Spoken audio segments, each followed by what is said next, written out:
Video 4 Sejarah Umat Ortodoks di Indonesia. Ini selayang pandang aja, garis besar saja. Nanti kalau mau lebih detail nantilah di video lain atau gimana ya. Ini karena hitung menit ini.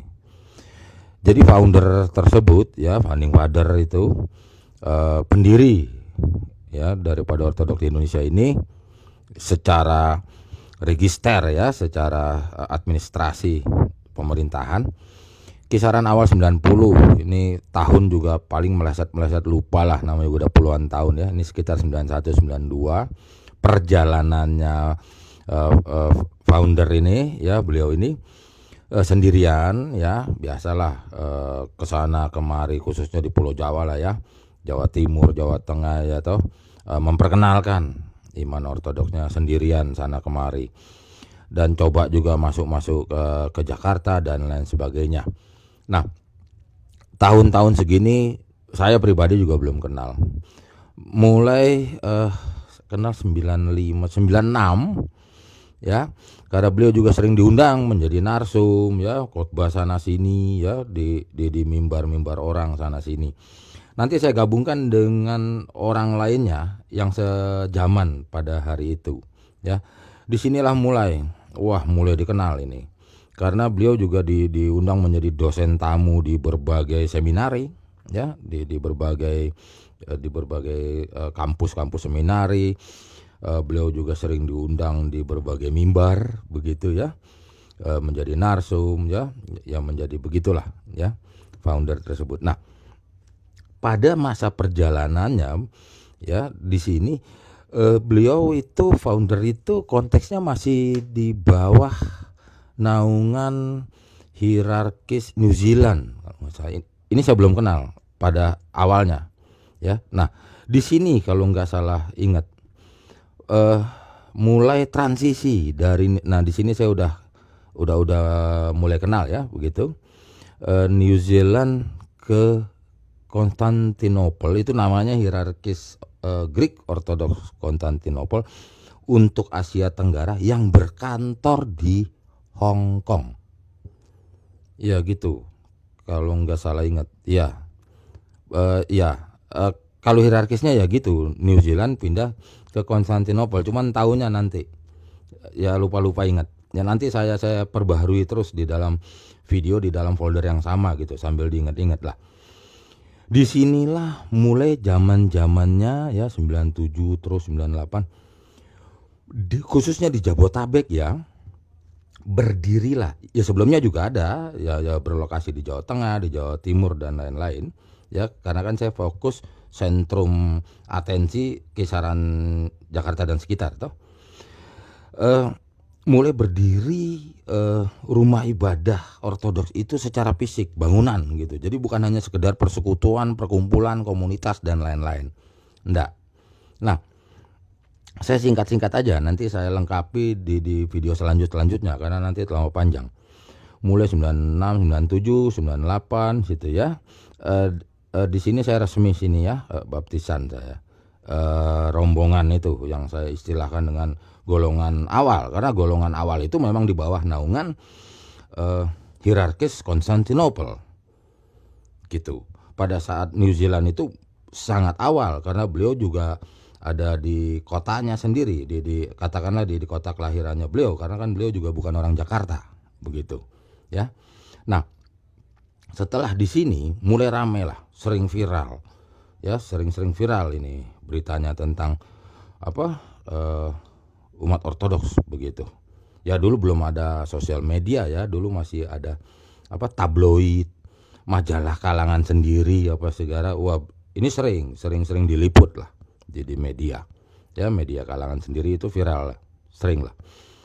Nah, singkat cerita aja ya, dengan perjalanannya nanti terlampau detail, nanti kapan beliau ke Amerika sekian tahun apa segala itu nanti ya, masuk 2000-an ya, 2000-an di sini sangat banyak halangan, rintangan atau struggle begitu. Ini juga kalau salah ya, nanti ini angkanya ya 2005, 2004 atau 2006 gitu ya. Ya nanti di cross check lagi. Kalau saya ingat saya perbaiki di video lanjut. Disinilah adanya dari Konstantinopel menjadi Greek Orthodox Konstantinopel, ya, yang biasa menaungi umat Ortodoks pada hari itu, mulai ada namanya hierarkis daripada rokor itu. Oke, rokor. Ya nanti cari sendirilah detailnya rokor apa segala gitu. Berselang cuma sebentar paling kalau nggak salah ingat 3 tahun apa 4 tahun atau berapa. Nanti ada konteks internal juga rokor dengan ROC yang Rusia itu. Ya, yang Rusia itu. Ya nanti kita detailkan aja lah kalau memang ada kepentingannya. Nah, sampai di sini dulu aja. Ini katakanlah 2000 berapa ya? 2010 sampai 2012 lah gitu ya. Nah, yang saya mau bahas kan di sini masalah personnya, masalah para membersnya begitu ya. Nah, di sini yang paling terbanyak pada hari itu karena hanya baru satu, New Zealandnya kita lupakan dulu karena itu betul-betul dalam perintisan beliau seorang diri ya.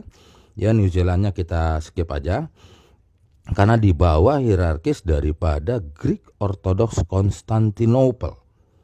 Ya, yang sekarang Istanbul Turki itu. Itulah yang berkantor di Hong Kong itu. Ya, yang menaunginya, dan disinilah iman ortodok itu, umat ortodok itu mulai dikenal di Indonesia, sering berita viral di media-media fisik ya, dulu belum ada sosmed. Disinilah kisaran boomingnya lah ya, 96, 97, 98 terus ini. Di sini letaknya. Di Jabotabek itu nggak salah ingat ya, terdaftar resmi secara baptisan itu sekitar 270 orang kalau nggak salah ya. Ini terlepas daripada di kota lain loh, di provinsi lain loh. Ada di Sumatera Utara, ada di Jawa Tengah tentunya hometownnya founder itu ya, Jawa Tengah, Jawa Timur dan lain-lain ini.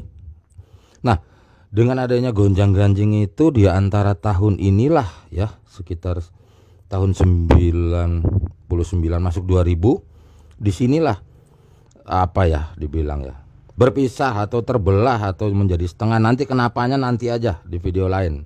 Ini kita lagi fokus dulu tentang para membersnya siapa-siapa itu semuanya ya, awal cerita itu ya. Katakanlah separuh lah ya, separuh ngikut untuk apa ya istilah persiapan lah, persiapan membuat komunitas lagi yang dimana di bawah naungan hierarkis rokor itu, berarti tidak lagi di bawah Konstantinopel itu ya. Konstantinopel masih ada sana, masih ya, itu di kisaran Jakarta Timur. Terus kalau di Sumatera juga ada di kisaran Kota Medan dan lain-lain, itu masih ada lah ya. Sama di Boyolali juga masih ada begitu, sampai sekarang juga masih ada. Nah, inilah yang harus dipahami oleh Bapak, Ibu, para saudara-saudara semua. Foundernya ini tidak di bawah hierarkis awal itu lagi ya. Maka foundernya ini ada di sini. Jadi jangan dikira foundernya itu orang baru gitu loh. Para membersnya itu orang baru, bukan. Orang-orang awal juga di sini jatuhnya. Ini saya lupa tahun berapa ini. Saya istilahkan aja lah tahun 2004 kali lah. 2004, 2005, 2006 saya lupa lah. Udah gitu aja, nanti dilengkapi lah kalau ingat di video selanjutnya. Ini dulu garis besar. Nah, ini gitu loh. Dengan adanya juga dinamika internal di dalamnya, masalah dinamika person to personnya pun ada, masalah antar hierarkisnya pun, antar keepiskopannya pun ada, antara rokor itu dengan ROC-nya itu di Rusia sana, di Moskow sana. Bukan urusan umat ya, itu udah tingkat internasional urusannya gitu loh, yang dimana memang sampai di sini. Nah, nanti di antara 2005 nanti anak muridnya founder itu ada yang menarik garis itu, nanti saya lengkapi aja. Koptik itu pun bukan mapak di negeri ini, bukan, itu daripada benang merah suatu paroki di Australia, Sydney, itulah Koptik ya. Di antara sini nih kalau nggak salah ingat ini 2005 ya. Para pengurusnya itu adalah ya mantan anak didiknya, anak rohaninya founder itu Koptik yang jatuhnya di Jabotabek. Karena nanti berbeda lagi cerita. Ini kalau saya manggilnya ini Abuna BN lah, pakai saya pakai inisial aja lah. Ya toh. Nah, ini awalnya pun 90-an awal. Nah, Abuna BN ini atau BN ini ya, baik orangnya, karena saya awalnya malah kenal di sini. Karena Pak founding father daripada umat ortodok atau iman ortodok yang memang sah dari suatu kehierarkisan belum pulang seminari gitu istilahnya dari luar negeri, belum ada di Indonesia. Nah, BN ini, Pak BN ini ya, saya sangat menghormati beliau ya. Abuna BN ini dengan alasan pribadinya beliau memang tidak menjadikan dirinya sebagai jajaran seorang agamawan di dalam ortodoks juga. Nanti ujung ceritanya ini Koptik juga ya, cuman Koptiknya langsung dari negara Mesir. Base campnya kantor pusatnya ortodoknya BN itu di kota Surabaya, tidak pernah di Jakarta. Ya, itu nanti saya detailkan aja ya. Koptik ya. Cuman Koptiknya ini beda sama yang di Jabotabek. Yang dikelola oleh anak rohaninya founder ini. Ya. Nah, di sinilah udah 11 menit lebih. Ini video 4 ya. Nanti saya sambung nih lampu berat ini nanti.